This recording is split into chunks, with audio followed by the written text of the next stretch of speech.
नेमत किसको मिलती है? जो मकाम यकीन पर पहुंच चुका है। हम में से कोई पूरी रात एक मुर्दे के साथ नहीं गुजारेगा। तो आप कहेंगे मौलाना इस यकीन तक कैसे पहुँचें?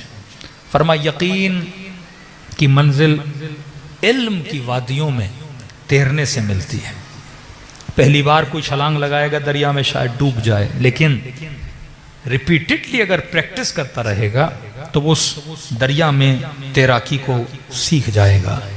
तभी फरमाया वअबुद रब्बक हत्ता यातियकल यकीन, अल्लाह की इतनी इबादत कर यहाँ तक कि तुझे खुदा तुझे मकाम यकीन अता करे। इसे कहते हैं रिपीटेशन ऑफ एक्ट। अगर आप किसी मुर्दे से डरना नहीं चाहते तो इसका आसान फार्मूला, कराची में भी कई लोग हैं जो मुर्दों से नहीं डरते। वो कौन है?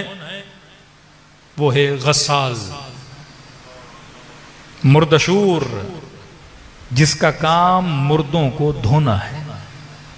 उसको बोलो कि किसी मोमिन का इंतकाल हुआ, रात के 2 बजे भी आएगा, मुर्दा धो के जाएगा। ये नहीं बोलेगा चाल लोग मेरे सपोर्ट में खड़े हो जाएं कि मुझे डर लगता है। नहीं, रात के 2 बजे 3 बजे 4 बजे 10 मुर्दे भी हों, वो शायद वहीं धो के साथ में कुर्सी पे बैठ के अपनी थकावट को भी दूर कर दे। भूख लगे तो साइड में जाके खाना भी खा ले। अरे ये मुर्दे से क्यों नहीं डरता? का क्योंकि हत्ता इसने इतनी मर्तबा धोया है, इसे यकीन हो गया कि कोई मुर्दा उठने वाला नहीं है। रिपीटेडली जब कोई अमल करते हो तो यकीन मिलता है। तो हर मोमिन को चाहिए 2-3 मर्तबा ये कार खैर करे, किसी मोमिन को गुस्ल दे ताकि सवाब भी मिले और इस यकीन पे पहुंचे कि हर किसी ने मरना है और मुर्दा कभी नुकसान नहीं देता। दूसरे बंदे से मिलना है जो मुर्दे से नहीं डरता, वादी हुसैन चले जाइए, बोलिए यहाँ पे कोई कब्र कन जो कब्रों को मरम्मत और खुदाई का काम करता है, उससे मिलना है। उसे बोलो जनाब रात के 2 बजे कब्र की खुदाई करनी है। कहेगा कोई बात नहीं, आप जब बुलाएं मैं आने के लिए तैयार हूँ। अरे मैं 2-2 बजे कब्रिस्तान जाने से डरता हूँ। ये क्यों नहीं डरता? क्योंकि इतनी मर्तबा इसने कब्रों की खुदाई की है, इसे यकीन हो गया कि कब्रिस्तान मकाम खौफ नहीं है, मकाम इबरत है। कब्रिस्तानों से डरा नहीं जाता, कब्रिस्तानों से इबरत हासिल की जाती है। इसी तरह हम में से 90% लोग मौत से डरते हैं क्योंकि मौत हमारे लिए खौफ बना हुआ है। लेकिन यहाँ पे मौला अली बार बार बिशारत दे रहे हैं कि मोमिन मौत, मोमिन के लिए मौत नहीं, अली की ज़ियारत का पैगाम है, महबूब की मुलाकात का पैगाम है, माशूक की मुलाकात का पैगाम है। जिस रब के लिए इतने सजदे किए, जिस रब के लिए रोजे रखे, जिस रब के लिए इबादतें की, जिस खुदा के लिए सब्र किया, कभी जबान पर कंट्रोल किया, कभी आंखों पे कंट्रोल किया, कभी हराम की ऑफर को ठुकरा दिया, कभी रिश्तेदारों से दूर हो गए क्योंकि अल्लाह की इताअत कर रहे थे, लोगों ने तुम्हें दुत्कारा क्योंकि अल्लाह की इताअत कर रहे थे, कभी मौला हुसैन पे गिरिया किया, कभी ज़ियारत हुसैन के लिए गए, कभी उमरा हज करने के लिए गए। अरे अब तो फल का वक्त है, अब तो महबूब की मुलाकात का वक्त है कि 70 साल जिसकी मुलाकात के लिए भटक रहे थे, मौत पैगाम लेकर आ रही है, आ जाओ खुदा से मुलाकात करने के लिए आ जाओ। कब मौला हुसैन के चेहरे पे खुशी आई? जब मौला गोदी कत्लगाह के अंदर थे। कब अमीरुल मोमिनीन ने कहा कि अली आज कामयाब हुए? जब मौला के सर पे ज़रबत लगी तो फरमाया मोमिन के लिए फर्क नहीं कि मौत इसके ऊपर आ जाए या ये मौत के ऊपर आ जाए, क्योंकि मोमिन मौत से डरता नहीं, इसके लिए मौत मौत नहीं बल्कि रब की मुलाकात का नाम है। तो फरमाया जब मकाम यकीन पर पहुंच गया तो ये मौत से खौफ ज़दा नहीं होगा बल्कि मौत के इंतजार में रहेगा। यहाँ आगे तबा तबाही फरमाते हैं कुछ ऐसे अमाल हैं अगर इंसान तो खुदा उसे दिखाता भी है, बताता भी है कि मोमिन तुम्हारी मौत कब आएगी, फिर उस मौत के लिए तैयारी करता है। अगर हम ख्वाब में अपनी जन्नत को देख लें, अगर हम अपनी बरज़ख के बागो गुलजारात को देख लें तो फिर इंसान इंतजार करेगा। कहते हैं एक झलक, आगे तबा तबाही कहते हैं एक झलक नमाज शब के दरमियान अल्लाह ने मुझे एक हसीन फरिश्ता दिखाया। कहते हैं उसके नूर को जब मैंने देखा, उसकी चमक को मैंने देखा, उसके हुस्न को मैंने देखा तो पूरी जिंदगी से इंतजार में था कि मौत कब आएगी और उस फरिश्ते की मुलाकात कब होती है।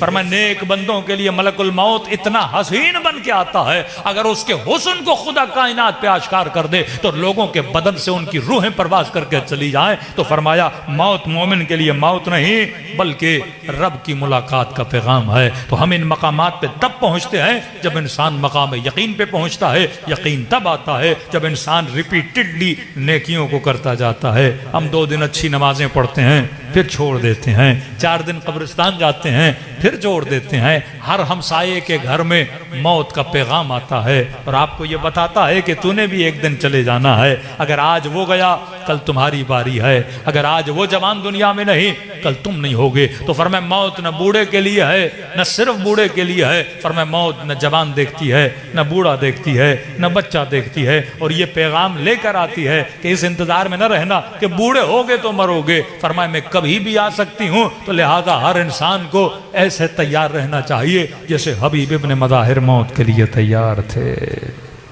जैसे जनाब सईद मौत के लिए तैयार थे, जैसे जनाब जॉन मौत के लिए तैयार थे। मौला ने कहा कि जॉन चले जाओ। हुसैन ने जिहाद बेअत उठा ली तुम्हारे हाथों से। इतने बूढ़े थे कहते हैं आंखों के अबरू उठाने पड़ते थे जॉन को, कमर झुकी हुई। और इतना जलीलुल कद्र कि रसूल का सहाबी, अबू ज़र का सहाबी, मौला हसन की गुलामी, इमाम हुसैन की गुलामी, अहले बैत के घर में जो बच्चा जवान हुआ वो जनाब जॉन की गोदों में खेल के जवान। इमाम ने कहा कि बेअत उठा ली जॉन, जिंदगी के आखिरी लम्हात हैं, हम तुझे मरता हुआ देखना नहीं चाहते। चले जा मदीने, आखिरी जिंदगी के लम्हात किसी बाग में जाके गुजार, आसाइश ज़्यादा जगह पे जाके गुजार। आंखों में आंसू आ गए। कहने लगा कि मौला वो गुलाम कैसा जो खुशियों में साथ रहे पर मुसीबतों में छोड़ के चला जाए।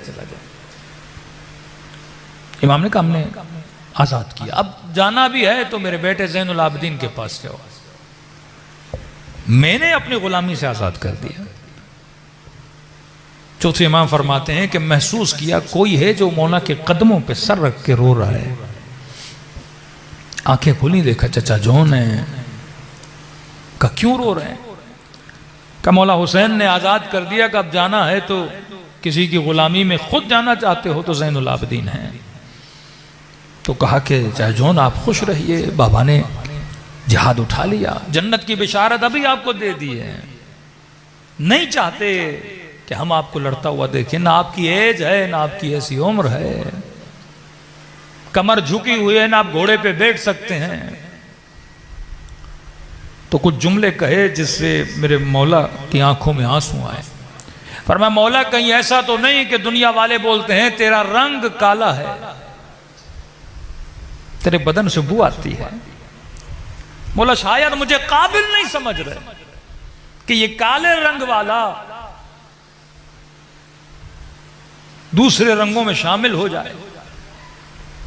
फौरन इमाम हुसैन के पास लेकर आए और जब मौला ने यह बात सुनी तो इमाम ने फौरन जॉन को अपने सीने से लगा लिया।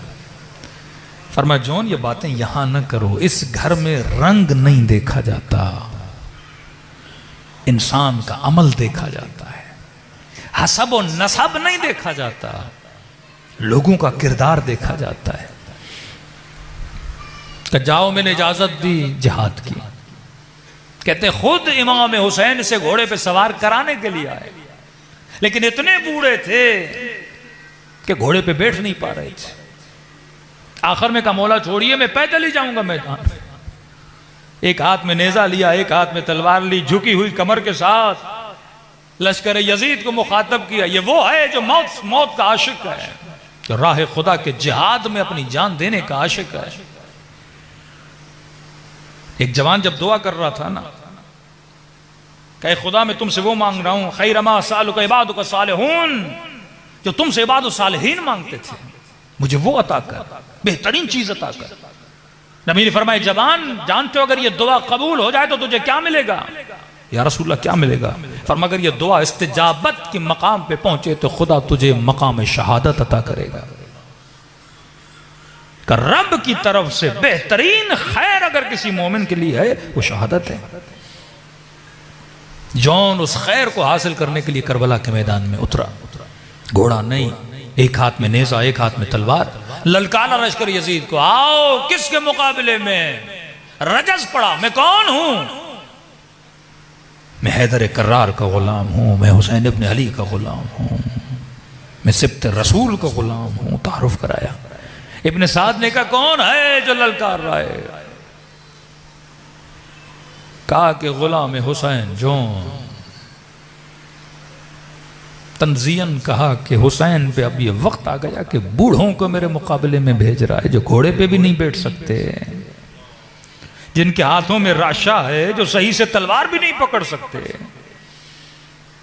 कामीर एक तीर और एक तलवार की मार है जॉन, इजाजत दीजिए जाएं और किस्से को तमाम करें। कहा नहीं, मैं जानता हूं कि इस गुलाम से अहले बैत के घर का बच्चा बच्चा मोहब्बत करता है, और जब महबूब को तकलीफ होती है आंखों से आंसू तो आते हैं। तो कहा कि अमीर कैसे? कहा नहीं, इसे तीर से न मारना, इसे तलवार से न मारना, इसे नेज़े से न मारना। कहा फिर कैसे मारें जॉन को? कहा 10-15 लोग घोड़ों पे सवार हों और इसका घेराव करें।